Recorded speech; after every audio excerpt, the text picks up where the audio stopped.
একটা railway station. রেলগাড়ি থেকে নামছেন এক ডাক্তারবাবু। তার হাতে একটা ছোট্ট ব্যাগ। এতটুকু ব্যাগ সহজেই হাতে করে নিয়ে যাওয়া চলে, তবু ডাক্তারবাবু কুলি কুলি বলে চিৎকার করতে লাগলেন। একজন এগিয়ে এলো ডাক্তারবাবুকে সাহায্য করবে বলে। তার পরনে ধুতি, গায়ে মোটা চাদর, পায়ে সামান্য চটি। কুলি এসেছে ভেবে ডাক্তার তার হাতে ব্যাগ তুলে দিলেন। লোকটাও ব্যাগ নিয়ে স্টেশনের বাইরে দাঁড়ানো ডাক্তারবাবুর পালকিতে পৌঁছে দিল। ডাক্তার তাকে 2টি পয়সা দিতে হাত বাড়ালেন। লোকটা বলল, না না, পয়সা দিতে হবে না, আপনি এত ছোট ব্যাগ নিয়ে এত বড় বিপদে পড়েছিলেন দেখে আপনাকে সাহায্য করতে আমি এগিয়ে এসেছি।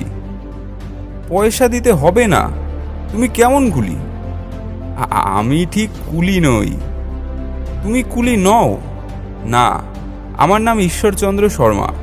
লোকে অবশ্য আমাকে বিদ্যাসাগর নামেও ডাকে। ডাক্তারবাবু লজ্জায় মারা যান আর কি। তাড়াতাড়ি তিনি ওই লোকের পায়ে পড়লেন। আপনি বিদ্যাসাগর, আপনি তো দয়ার সাগর। লোকের উপকার করাই আপনার স্বভাব। আপনি আজ আমাকে অনেক বড় একটা শিক্ষা দিয়ে দিয়েছেন। এরপর থেকে আমি নিজের কাজ নিজের হাতেই করব। বিদ্যাসাগরের এই গল্প থেকে আমরা যেটা শিখতে পারি সেটা হলো, কোনো কাজই ছোট হয় না। আমাদের নিজেদের কাজ নিজেদেরই করা উচিত। যে নিজের কাজের জন্য পরের ওপর নির্ভর থাকে সে জীবনে কখনো সফল হয় না।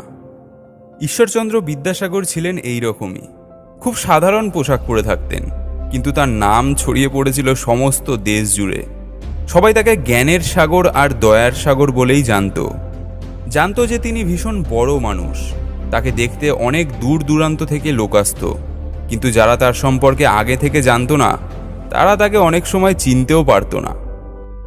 দিনটা ছিল রবিবার। সকালবেলা বিদ্যাসাগর বাড়ির বাগানের ঘাস নিরুচ্ছেন। এমন সময় মেদিনীপুর থেকে 4 জন ভদ্রলোক এলেন। বিদ্যাসাগরকে কখনো দেখেননি ওরা ভাবলেন, বাগানের ঘাস নিরুচ্ছে যখন, ও নিশ্চয়ই মালি, বিদ্যাসাগরের মালি। ওরা জিজ্ঞেস করলেন, ওহে বিদ্যাসাগর মশাই আছেন? আসল কথা ভাঙলেন না বিদ্যাসাগর, যেন তিনি সত্যি সত্যি এ বাড়ির মালি। এমনভাবে বললেন, আপনারা একটু বসুন, তিনি একটু ব্যস্ত আছেন। ব্যস্ত আছেন বই কি, বাগানের ঘাস নিয়ে ব্যস্ত আছেন। তারা বসলেন। বিদ্যাসাগর বাগানের নিড়ানির কাজ করেই চলেছেন। একটু পরে অতিথিরা বললেন, ওহে তামাক খাওয়াতে পারো? আগে পারি। 4টি হুঁকো সাজিয়ে বিদ্যাসাগর তাদের তামাক দিলেন। তারপর আবার লেগে পড়লেন বাগানের কাজে। খানিকক্ষণ বাদে তারা আবার তাড়া দিলেন, দেখো না বড্ড দেরি হচ্ছে যে। এবার হাতের কাজ